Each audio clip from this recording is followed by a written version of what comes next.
ರಮಾ ರಮಣನು ಶ್ರೀರಾಮನಾಗಿರಲು ಧರೆಯಲಿ ಸಿರಿದೇವಿಯೇ ಸೀತೆಯನಿಸಿ ಶ್ರೀಕಾಂತನ ಸೇವೆಯಲಿ ಸೃಷ್ಟಿ ಸ್ಥಿತಿ ಲಯದಲು ಅಗಲದ ಪ್ರಕೃತಿ ಪುರುಷರಿಲ್ಲಿ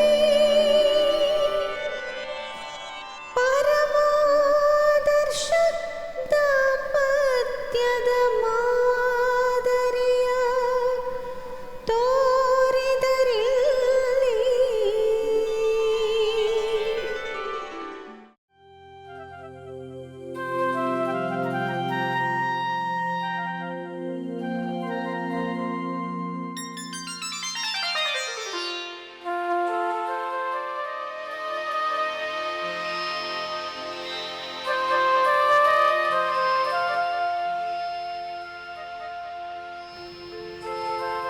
ಮಹಾರಾಣಿ, ಇದೇನು ಹುಣ್ಣಿಮೆಯ ಚಂದ್ರನಿಗೆ ಕರಿಮೋಡ ಕವಿದಂತೆ ನಿಮ್ಮ ಈ ಪೂರ್ಣಚಂದ್ರನಂಥ ಮುಖದಲ್ಲಿ ಯಾವುದೋ ಚಿಂತೆಯು ಕಾಡುತ್ತಿರುವಂತಿದೆಯಲ್ಲ? ಹೌದು ಮಂತ್ರಿ, ಪ್ರತಿಯೊಬ್ಬ ಅತ್ತೆಯು ತನ್ನ ಸೊಸೆ ಬಂದ ಮೇಲೆ ಈ ರೀತಿ ಚಿಂತಾಮಗ್ನರಾಗಿರುತ್ತಾರೆ ಎಂದೆನಿಸುತ್ತಿದೆ. ಹೌದೇ? ಇದು ನನಗೆ ಹೊಸ ವಿಷಯ. ಅದೇನೆಂದು ನನಗೆ ಹೇಳಿ ಮಹಾರಾಣಿ. ಮಂಥರೆ, ನನ್ನ ಪುತ್ರನಿಗೆ ತನ್ನ ಸತಿ ಬಂದ ಮೇಲೆ ನನ್ನ ಮೇಲಿನ ಪ್ರೀತಿ ಕಡಿಮೆಯಾಗುವ ಸಂಭವ ಇರಬಹುದಲ್ಲವೇ? ಅದು ಸಹಜವೇ. ಅಂದ ಹಾಗೆ ನಿಮ್ಮ ಪುತ್ರನ ವಿವಾಹವಾದ ಮೇಲೆ ಆತನ ಪತ್ನಿಗೆ ಪ್ರೇಮವನ್ನು ಹಾಗೂ ಸಮಯವನ್ನು ಕೊಡಬೇಕಾಗುತ್ತದೆ. ಇಷ್ಟರವರೆಗೂ ನಿಮ್ಮ ಮೇಲಿಟ್ಟಿರುವ ಪ್ರೀತಿಯು ಆತನ ಪತ್ನಿಗೂ ಹಂಚಿಕೆಯಾಗುತ್ತದೆ. ಪುತ್ರನಾದವನು ತನ್ನ ಸತಿಯನ್ನು ಪ್ರೀತಿಸುವುದು, ಅವಳಿಗಾಗಿ ತನ್ನ ಸಮಯವನ್ನು ಮೀಸಲಿಡುವುದು ನನ್ನ ಚಿಂತೆಗೆ ಕಾರಣವಲ್ಲ. ಆದರೆ ಅವಳ ಪ್ರೀತಿಯಲ್ಲಿ ಮೈಮರೆತು ತನ್ನ ಮಾತೆಯನ್ನು ಮರೆಯುವುದು, ಅವಳನ್ನು ವಿರೋಧಿಸುವುದೇ ಆದರೆ ಹೇಗೆ ಎಂಬ ಚಿಂತೆ ನನ್ನನ್ನು ಕಾಡುತ್ತಿದೆ ಮಂಥರೆ. ಅದು ನಿಮ್ಮ ಸೊಸೆಯ ಸ್ವಭಾವದ ಮೇಲೆ ಹಾಗೂ ನಿಮ್ಮ ಪುತ್ರ ತನ್ನ ಪತ್ನಿಯ ಮೇಲಿಟ್ಟಿರೋ ಮೋಹದ ಮೇಲೆ ಆಧರಿಸುತ್ತದೆ. ಮಂಥರೆ, ನೀನು ಹೇಳುತ್ತಿರುವುದನ್ನು ಸ್ಪಷ್ಟವಾಗಿ ಹೇಳು. ಹೇಳುತ್ತೇನೆ ಮಹಾರಾಣಿ. ನಿಮ್ಮ ಪುತ್ರನಿಗೆ ನಿಮ್ಮ ಮೇಲಿರೋ ಪ್ರೀತಿಗಿಂತ ಹೆಚ್ಚಿನ ಪ್ರೀತಿ ತನ್ನ ಪತ್ನಿಯ ಮೇಲೆ ಇದ್ದರೆ, ನಿಮ್ಮ ಯಾವುದಾದರೂ ನಿರ್ಧಾರ ನಿಮ್ಮ ಸೊಸೆಗೆ ಇಷ್ಟವಾಗದೆ ಹೋದರೆ, ಆಗ ನಿಮ್ಮ ಪುತ್ರನನ್ನು ನಿಮ್ಮ ವಿರುದ್ಧ ನಿಮ್ಮ ಸೊಸೆಯೇ ಎತ್ತಿ ಕಟ್ಟಬಹುದು. ಆಗ ನಿಮ್ಮ ಪುತ್ರ ತನ್ನ ಪತ್ನಿಯ ಮೇಲಿನ ಪ್ರೇಮದಲ್ಲಿ ಕುರುಡನಾಗಿ ತಾಯಿಯ ಮೇಲಿನ ಮಮತೆಯನ್ನು ಮರೆತು ನಿಮ್ಮನ್ನು ವಿರೋಧಿಸಬಹುದಲ್ಲವೇ? ಇಲ್ಲ ಮಂಥರೆ, ಇಲ್ಲ, ಖಂಡಿತವಾಗಿಯೂ ಹಾಗಾಗಬಾರದು. ನನ್ನ ಮಗ ನನ್ನ ನಿರ್ಧಾರಗಳನ್ನು ವಿರೋಧಿಸುವುದು ನನ್ನಿಂದ ಸಹಿಸಲಾಗುವುದಿಲ್ಲ.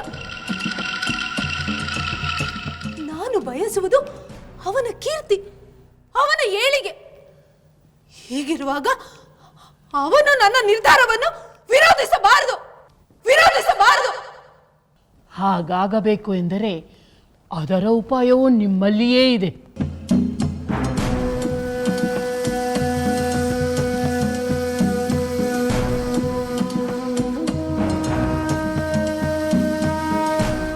ಉಪಾಯ ನನ್ನಲ್ಲಿದೆ, ಅದೇನೆಂದು ಹೇಳು.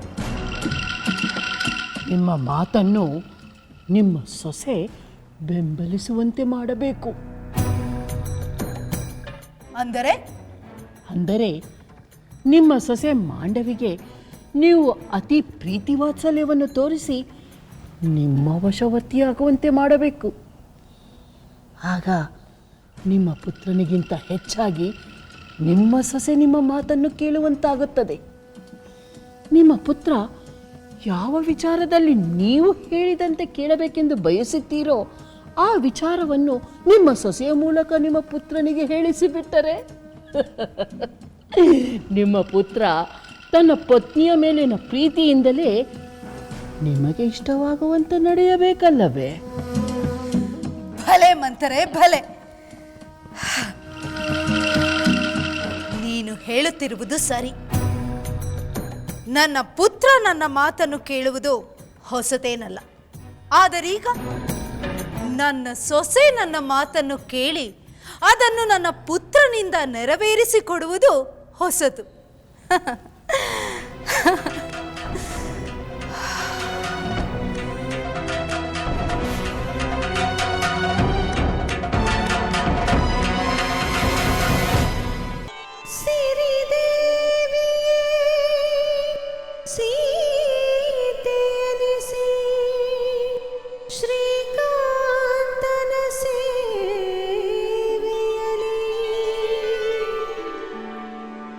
ಸೃಷ್ಟಿ ಸ್ಥಿತಿ ಲಯದಲು ಅಗಲದ ಪ್ರಕೃತಿ ಪುರುಷರಿಲ್ಲಿ ಪರಮಾದರ್ಶ ದಾಂಪತ್ಯದ ಮಾದರಿಯ ತೋರಿದರಿಲ್ಲಿ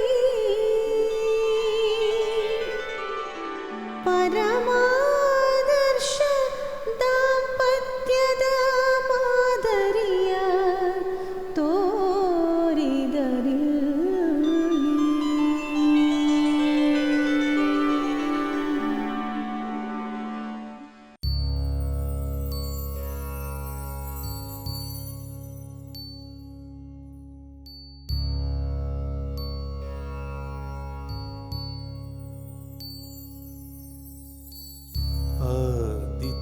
सविता सूर्यः खगः पूषा गभस्तिमान् सुवर्णसदृशो भानुः स्वर्णरेखा दिवाकरः हिरण्यगर्भः शिशिरस्तपनो भास्करो रविः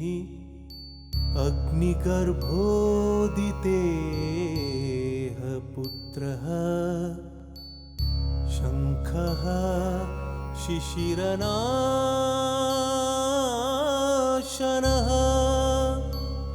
हरिदश्वः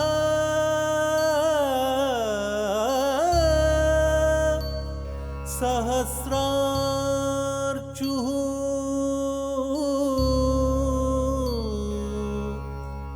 सप्त सप्तरीचिमान् तिमिरोन्मथनः शम्भुः त्वष्टा मार्ताण्ड अंशुमान्.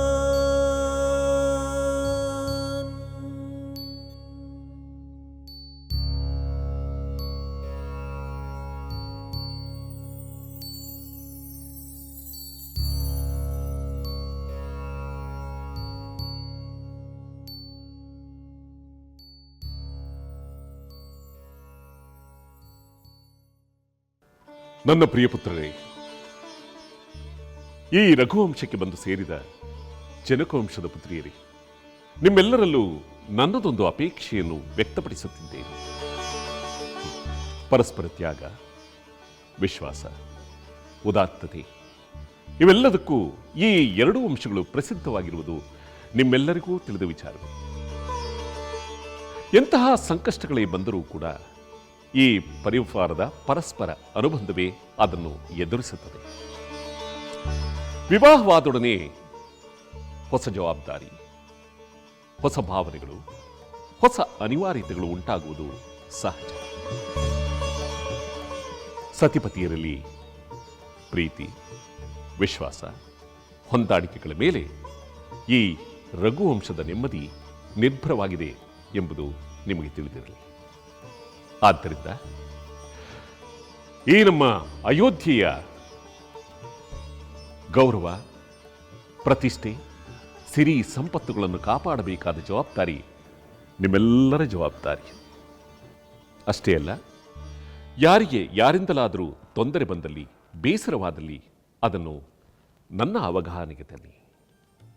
ಸತ್ಯ, ಧರ್ಮ, ನಿಷ್ಠೆಗೆ ಹೆಸರುವಾಸಿಯಾದ ಈ ಇಕ್ಷ್ವಾಕು ವಂಶ ತ್ಯಾಗ, ಧರ್ಮವನ್ನು ಅನುಸಾರವಾಗಿ ಇಟ್ಕೊಂಡು ಎಲ್ಲರಿಗೂ ಸರ್ವಸಮ್ಮತವಾದ ನ್ಯಾಯವನ್ನು ಒದಗಿಸುತ್ತದೆ ಎಂದು ಈ ಸೂರ್ಯದೇವನ ಸಾಕ್ಷಿಯಾಗಿ ನಿಮ್ಮೆಲ್ಲರಿಗೂ ವಚನವನ್ನು ನೀಡುತ್ತಿದ್ದೇನೆ. ಹಾಗೆಯೇ ಈ ನಮ್ಮ ಕುಲದೈವದ ಅನುಗ್ರಹ ಹಾಗೂ ನಮ್ಮ ಕುಲಗುರುಗಳ ಹಿರಿಯರ ಆಶೀರ್ವಾದದಿಂದ ನೀವೆಲ್ಲರೂ ಸುಖ, ಸಮೃದ್ಧಿ, ನೆಮ್ಮದಿಯಿಂದ ಇರಿ. ನಿಮಗೆಲ್ಲರಿಗೂ ಶುಭವಾಗಲಿ. ಆದಿತ್ಯ ಸವಿತಾ ಸೂರ್ಯ ಖಗಃ ಪೂಷಾ ಗಭಸ್ತಿಮಾನ್ ಸುವರ್ಣ ಸದೃಶೋ ಭಾನುಃ.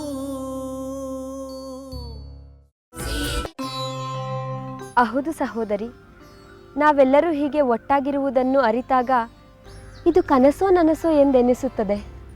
ಯಾವುದೂ ಕನಸಲ್ಲ ಸಹೋದರಿ. ಹಾಗೆಯೇ ಜೀವನದ ಪಯಣವು ಇನ್ನೂ ಕೊನೆಯಾಗಿಲ್ಲ. ಸಾಗುವ ಹಾದಿಯು ಇನ್ನೂ ಬಹಳ ದೂರವಿದೆ. ನಿಲ್ಲಬೇಕಾದ ನೆಲೆಗಳು ಸಹ ಹಲವಿದೆ. ಪತಿಯ ಗೃಹದಲ್ಲಿ ನಾವು ಕಳೆದಿರುವುದು ಕೆಲವು ದಿನಗಳೇ. ಪತಿಯ ಪ್ರೇಮವನ್ನು, ಹಿರಿಯರ ವಿಶ್ವಾಸವನ್ನು ಪಡೆದು ಬಾಳಬೇಕಾದ ಭವಿಷ್ಯವು ಇನ್ನೂ ಬಹಳ ದೂರವಿದೆ.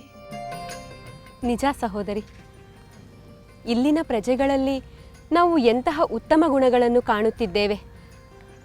ಹಾಗಾಗಿ ನಮ್ಮ ಭವಿಷ್ಯದ ದಿನಗಳು ಸುಂದರವಾಗಿರುವುದರಲ್ಲಿ ಸಂಶಯವೇ ಇಲ್ಲ.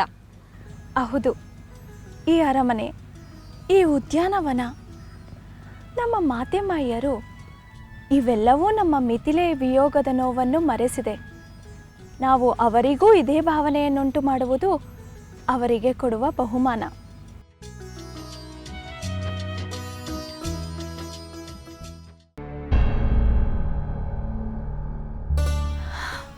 ಮಂಥರೆ ಹೇಳುವುದು ನಿಜ.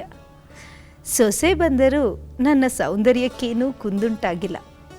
ನನ್ನ ಸೌಂದರ್ಯವೇ ನನಗೆ ಬೇಕಾದುದನ್ನೆಲ್ಲ ಪತಿಯಿಂದ ಪಡೆದುಕೊಳ್ಳುವ ಶಕ್ತಿಯನ್ನು ನೀಡಿದೆ ಎನ್ನುವುದು ಸುಳ್ಳೇನೂ ಅಲ್ಲ. ಅದಕ್ಕೆ ಅಲ್ಲವೇ ಮಹಾರಾಜರು ನನ್ನ ಜೊತೆಯಲ್ಲಿರುವುದಕ್ಕಾಗಿಯೇ ಯಾವಾಗಲೂ ಅಪೇಕ್ಷೆ ಪಡುವುದು. ಈಗಲೂ ಅವರು ಇಲ್ಲಿಗೆ ದಯಮಾಡಿಸುತ್ತಿರುವುದು.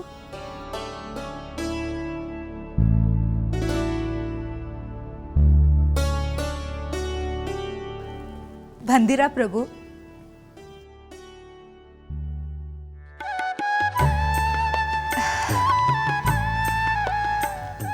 ದೇವಿ, ಕನ್ನಡಿಯಲ್ಲಿ ನಿನ್ನ ಮುಖಾರವಿಂದವನ್ನು ನೋಡಿಕೊಳ್ಳುತ್ತಾ ಆನಂದ ಪಡುತ್ತಾ ನಿನ್ನ ಸೌಂದರ್ಯವನ್ನು ನೀನೇ ಬಣ್ಣಿಸಿಕೊಳ್ಳುತ್ತಿರುವೆಯ? ಇಲ್ಲ ಪ್ರಭು, ತಮ್ಮನ್ನು ಸ್ವಾಗತಿಸಲು ನಾನು ಸರಿಯಾಗಿ ಅಲಂಕೃತಗೊಂಡಿದ್ದೇನೋ ಇಲ್ಲವೋ ಎಂದು ಒಮ್ಮೆ ಕನ್ನಡಿಯಲ್ಲಿ ನೋಡಿಕೊಂಡೆ.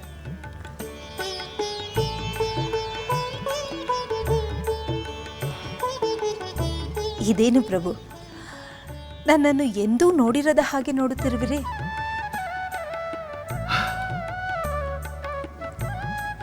ಇಂದು ನೀನು ಎಂದಿಗಿಂತ ಹೆಚ್ಚು ವಿಶೇಷ ಅಲಂಕಾರವನ್ನು ಮಾಡಿಕೊಂಡಿರುವೆಯಲ್ಲ. ಈ ಸಡಗರ ಸಂಭ್ರಮವನ್ನು ನಾನು ಹಿಂದೆಂದೂ ಕಂಡಿಲ್ಲ.